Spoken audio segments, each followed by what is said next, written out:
Before you say a word, before you lift up a single prayer, before you make a request or pour out your heart, you must first recognize that the Holy Spirit is with you. He is not distant. He is not some abstract power floating in the universe, unreachable and disconnected from your reality. He is near. He is here. He is dwelling within you, closer than the air you breathe, closer than your very thoughts. Too often we approach God as if we're trying to summon him from a faraway place, as if we must cry out across the heavens and hope that somehow in the vastness of eternity he will hear us. But the truth is, he is already present.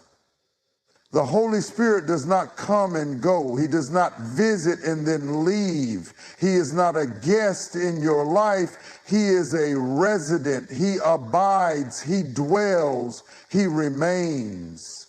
The moment you accepted Christ, the Holy Spirit made his home within you. You are now a living temple, a carrier of his divine presence.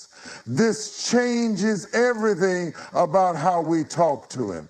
If you truly believe that the Holy Spirit is with you at all times, then you won't speak to him as if he is far away. You won't pray as if he is a God who must be convinced to listen. Instead, you will approach him with confidence, with an awareness that he is already listening, already engaged, already moving in your life. Think about it. When you are in the presence of a trusted friend, you don't have to scream to get their attention. You don't have to beg them to notice you. You simply speak and they hear you. In the same way, when you talk to the Holy Spirit, you don't have to strive to be heard. You don't have to repeat yourself out of fear that he is not listening. He is attentive. He is always aware of your voice, even before you speak. But here's the challenge. Many of us fail to acknowledge his presence, not because we don't believe he exists, but because we get distracted by life. We get so caught up in the noise, the chaos, the responsibilities, the struggles, and the routines that we forget we are never alone. We operate as if God is watching from a distance, when in reality, he is walking beside us. We make decisions as if we are left to figure things out on our own, when in truth, the Spirit of God is right there ready to lead and direct us. The enemy's greatest trick is not to make you deny the existence of the Holy Spirit, but to make you ignore his presence. Because if the enemy can get you to forget that the Spirit is with you, then you will live as if you have no help. You will struggle as if you have no guidance. You will carry burdens as if you have no comforter. But the moment you acknowledge his presence, truly acknowledge it, your entire perspective changes. When you wake up in the morning, before you even start your day, acknowledge him. When you feel overwhelmed, acknowledge him. When you are uncertain about what to do next, acknowledge him. Before you make a decision, before you speak a word, before you take a step, stop and recognize that you are not alone. The Holy Spirit is not just a Sunday experience, not just a feeling you get during worship. He is your daily companion, your ever-present help, your divine counselor. The presence of the Holy Spirit is not dependent on how you feel. Some days you may not feel spiritual. Some days you may not feel like God is close. But the presence of the Holy Spirit is not based on emotions. It is based on truth. And the truth is, he has promised never to leave you nor forsake you. His presence is not something you earn. It is something you already have. So talk to him with that awareness. Speak with the confidence that he is already near, already engaged, already responding to your voice. Before you say another word, before you ask him for anything, take a moment to acknowledge that the Holy Spirit is here. When you come before the Holy Spirit, when you open your mouth to speak to him, do not approach him lightly. Do not speak to him as if he is common, as if he is just another voice in the crowd. He is not like man. He is not just a good feeling, not just a comforting thought, not just a source of inspiration. He is God. He is the Spirit of the living God, the very breath of the Almighty, the one who hovered over the waters at the beginning of creation, the one who moved upon the prophets of old, the one who raised Jesus from the dead.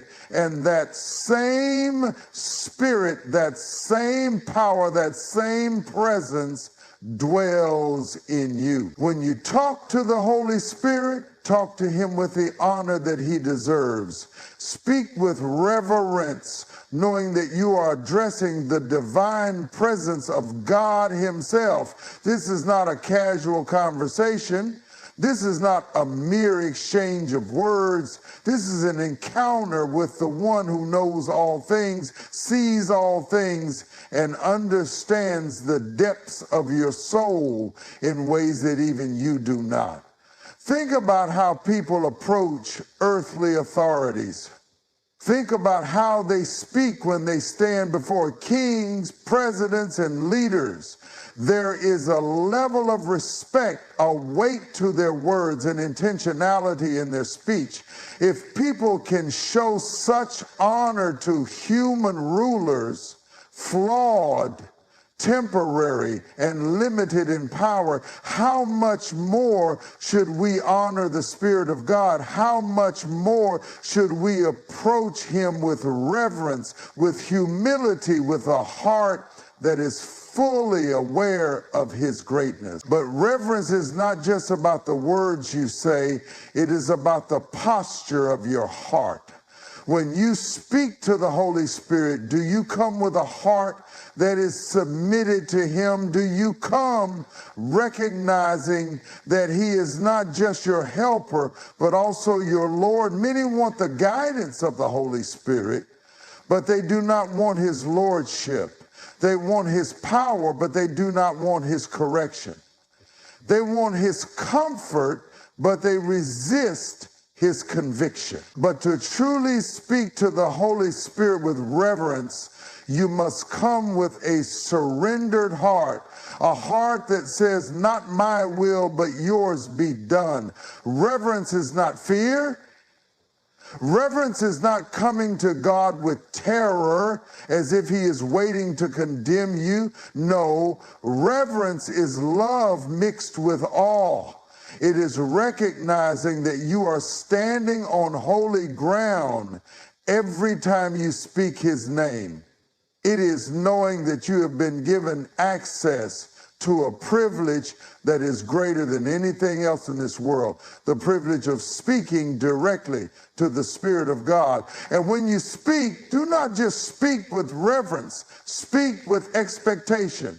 Because the Holy Spirit is not only holy, he is also responsive. He is not just a God who hears, he is a God who answers. When you talk to the Holy Spirit, do not speak as if you are throwing words into the air, hoping that something will happen. Speak with the assurance that he is listening. Speak with faith, believing that he is working even before you see the results.